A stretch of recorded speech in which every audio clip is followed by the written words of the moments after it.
Foodies, kita berburu kuliner receh yuk yang rasanya gak recehan, kuy. Ayo, pernah gak manjain lidah ke kawasan Masjid Sunda Kelapa, Jakarta Pusat?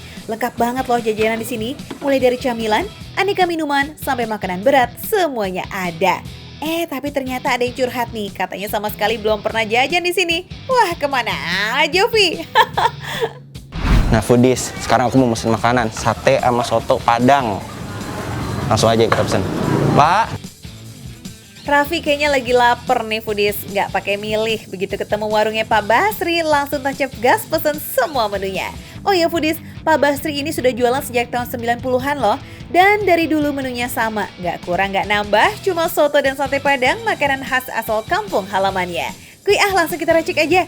Ada yang udah kelaparan banget ya kan? Sampai nggak sabar tuh pengen racik sendiri tuh Foodies. Nah, ini diambil dulu Foodies nih, bihun yang pertama.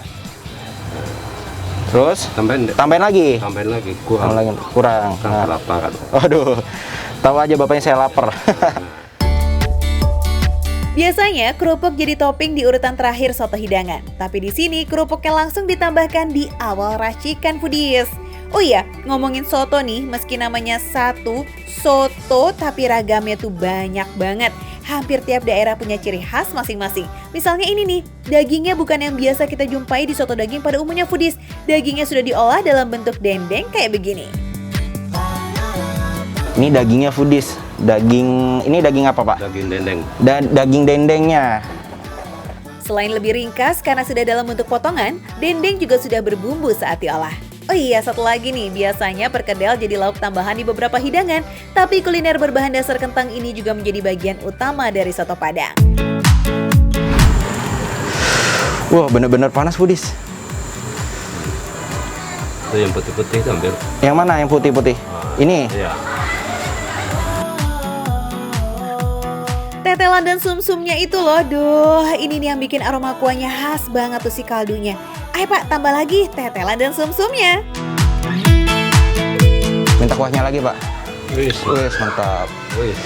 Mantep nih Foodies. Wow, maknyus. Nah, sekarang aku mau buat sate Padangnya nih Foodies nih. Langsung aja yuk kita buat sate Padangnya. Pertama, siapin ketupatnya dulu ya Foodies. Biasanya seporsi sate Padang ini dapat 1,5 sampai 2 ketupat. Nah, ini dia nih satenya. Seporsi dapat 10 tusuk loh. Ini sate yang sudah dibakar ya Foodies. Berbeda dengan sate kambing yang dibakar dengan keadaan benar-benar mentah, daging sate Padang itu sudah dibumbui terlebih dulu. Foodies nih kalau belum dikasih bumbu aja udah begini, teksturnya udah pasti udah enak banget sih Foodies.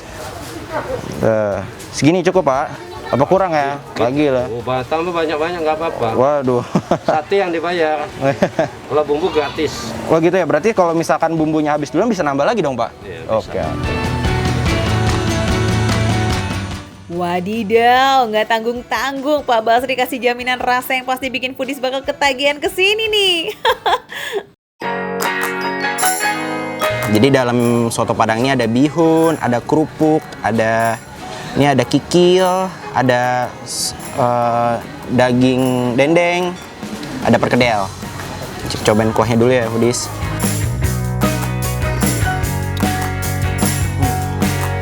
Kuahnya benar-benar enak banget. Rasa kaldunya kerasa banget. Rasa bumbu-bumbu dari kuahnya ini benar-benar pekat banget. Jadi kuahnya nggak bikin enak malah.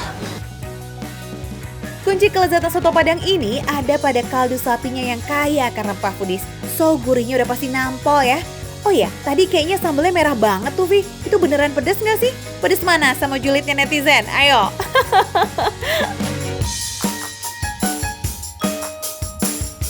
Jadi di soto Padang ini bedanya, kalau soto lain kan biasanya pakai daging biasa Foodies. Ini pakai daging dendeng Foodies. Nih aku tunjukin nih daging dendengnya.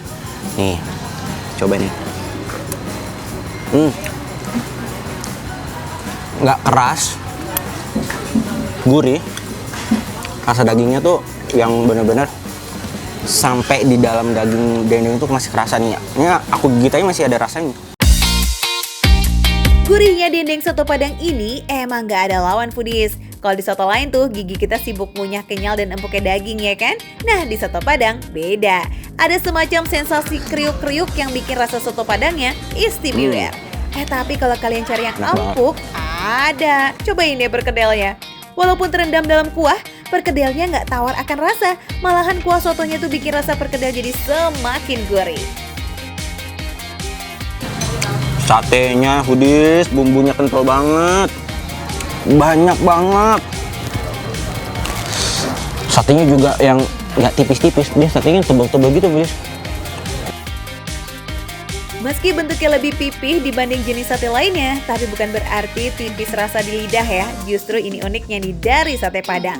Pembakaran akan bikin bumbu yang menempel pada setiap potong daging satenya semakin meresap.